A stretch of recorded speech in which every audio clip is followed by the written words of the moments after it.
नमस्कार साथियों, NMF news देख रहे हैं आप। आपके साथ मैं हूं अनुपम प्रसून। ये जो तस्वीर आपको दिखा रहे हैं ये असम से आई है। असम के धीमाजी से आई हुई ये तस्वीरें हैं।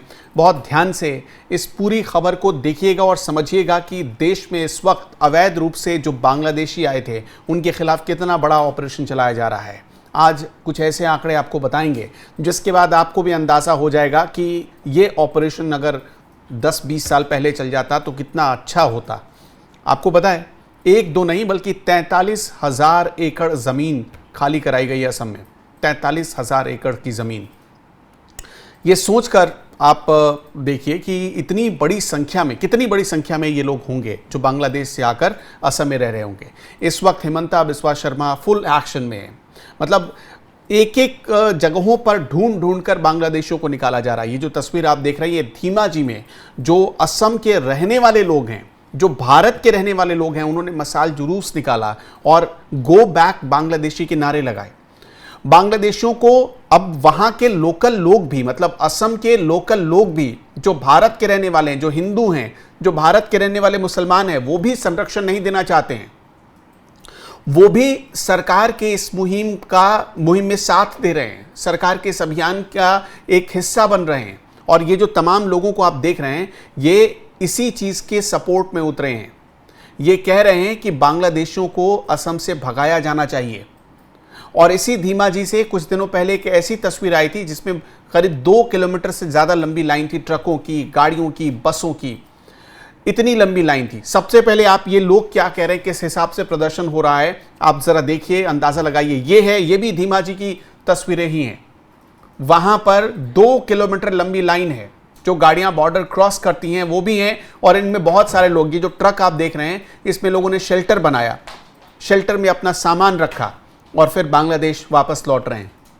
एक जो बड़ी जानकारी आ रही है, ये जो बांग्लादेशियों को खदेड़ने का अभियान चलाया जा रहा है, ये लोग भागते तो हैं असम से, लेकिन असम से भागकर ये लोग अरुणाचल प्रदेश चले जाते हैं, क्योंकि धीमाजी बॉर्डर से नज़दीक पड़ता है। अरुणाचल प्रदेश जाते हैं कुछ लोग, आप देखेंगे तो मणिपुर की तरफ चले जाते हैं, कुछ लोग नागालैंड की तरफ चले जा रहे हैं। और अब एक बहुत बड़े पैमाने पर, बहुत व्यापक लेवल पर एक ड्राइव चलाया जा रहा है जिससे ये अवैध प्रवासियों को खदेड़ने की मुहिम, मतलब नॉर्थ ईस्ट के सारे स्टेट्स में चलेगी। इस हिसाब से सरकार प्लानिंग कर रही है। अब देखिए, एक तरफ असम सरकार ने यह फैसला लिया कि बांग्लादेशियों को हम भगाएंगे, दूसरी तरफ नागालैंड सरकार कह रही है कि हम बांग्लादेशियों को भगाएंगे। अब बीच में मणिपुर में भी इसी तरह का एक्शन हो रहा था, जो बांग्लादेशी वहां पहुंच गए थे, क्योंकि मणिपुर में जो हिंसा हुई थी उसके पीछे कई ऐसी वजहें थी जिसने इस हिंसा को भड़काया। उसमें से अवैध प्रवासियों का भी एक मुद्दा था, ये मत भूलिए आप। तो मणिपुर, नागालैंड, अरुणाचल प्रदेश में, अरुणाचल प्रदेश की डेमोग्राफी बदल रही है, उसमें भी अवैध बांग्लादेशियों का, अवैध रूप से प्रवासियों का एक बहुत बड़ा रोल रहा है। तो इस हिसाब से देखा जाए तो असम सरकार की ये मुहिम अगर नॉर्थ ईस्ट के बाकी स्टेट्स में फॉलो की जाती है तो एक बहुत बड़ी कामयाबी मिलेगी। अब आपको कुछ आंकड़े हम दिखाना चाहते हैं। ये आपको 2 तस्वीरें हमने आपको दिखाई हैं। एक बार फिर से सबसे पहली तस्वीर जो धीमाजी से आई है, जिसमें लोग मसाल जुलूस निकाल रहे हैं, सुनिए वो कैसे गो बैक के नारे लगा रहे हैं।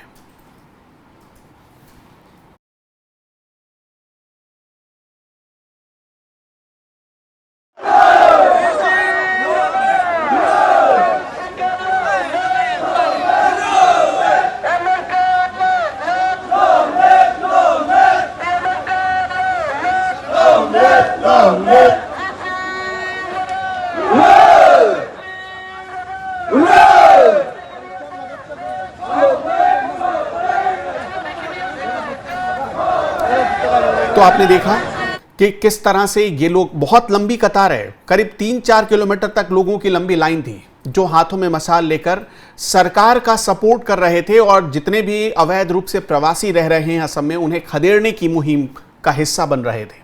एक जगह है उरियम घाट, उसी असम का हिस्सा है। उरियम घाट से एक हम संशोधन करना चाहते हैं। उरियम घाट से जो अभी आपने गाड़ियों की लंबी लाइन देखी थी वो उरियम घाट की लाइन थी।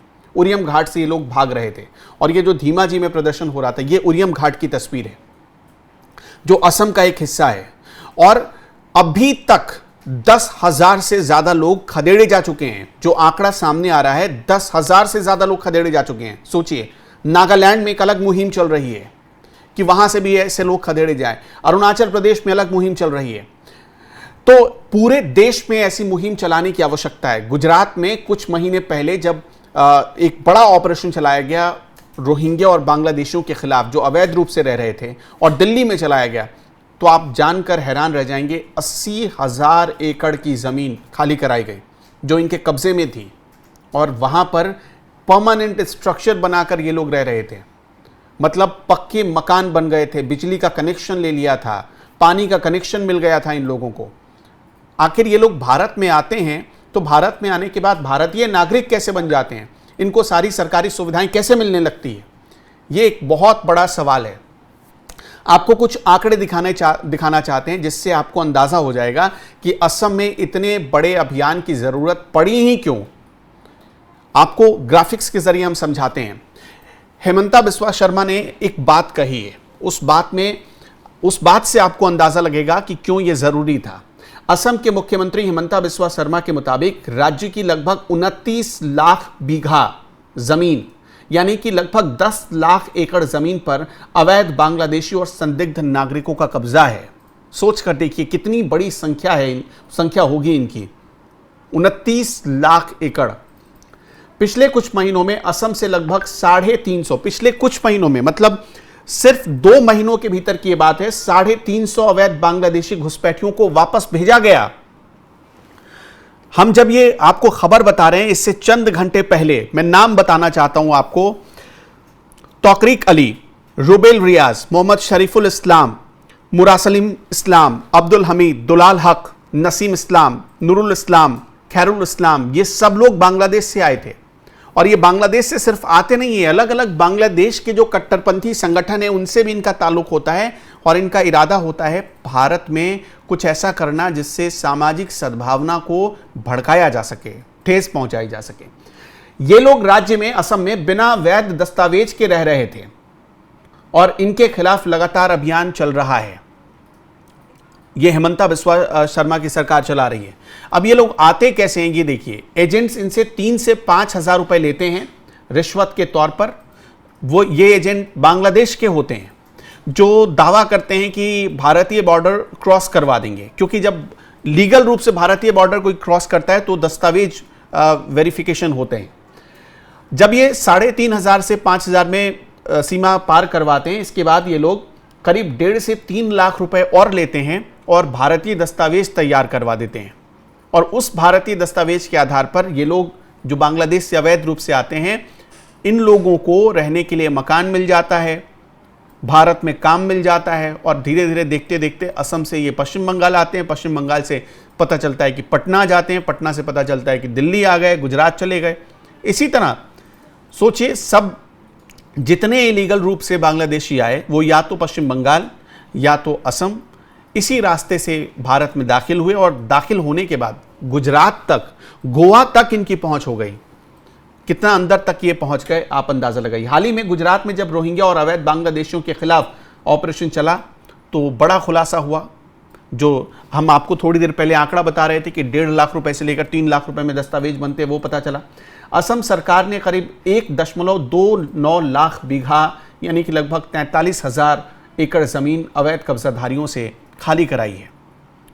हमने आपको थोड़ी देर पहले इस वीडियो में बताया था कि 29 लाख एकड़ नहीं, 1.29 लाख एकड़ ये पूरी जमीन थी जिसे खाली कराया गया है।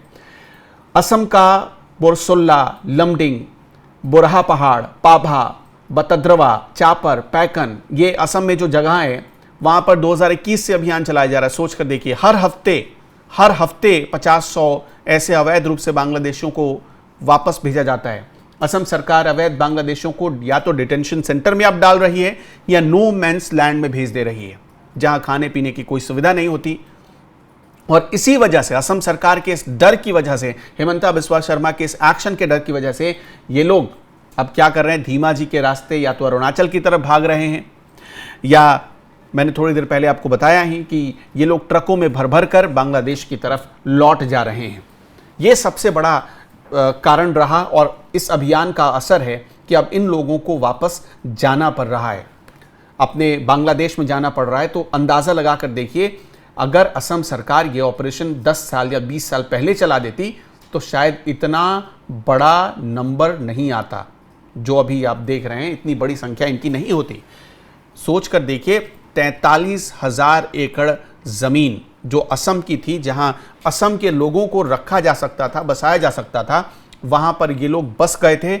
इन्होंने पक्के मकान बना लिए थे, इनको बिजली का कनेक्शन मिल गया था। और अब जब बड़े पैमाने पर, क्योंकि हेमंता बिस्वा शर्मा ने तो एनआरसी लागू करने की बात कही थी, और एनआरसी लागू होने के बाद जो अभी आप देख रहे हैं कि 10,000 लोग भाग रहे हैं, हो सकता है कि ये कल को 1 लाख भी हो जाए।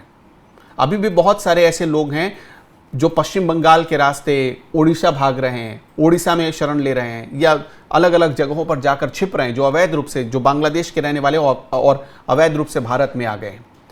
हेमंता बिस्वा शर्मा ने क्या कहा है इस पूरे अभियान को लेकर, आप खुद सुनिए।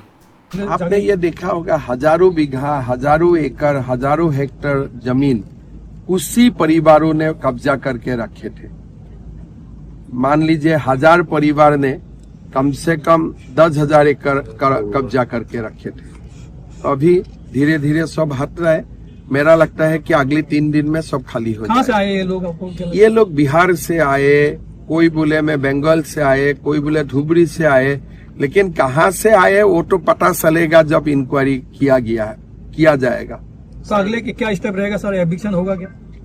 ये तो होने वाला ही है। एविक्शन जरूरत होगा जब लोग खुद बाहर नहीं जाएगा। मेरा लगता है अगली 2-3।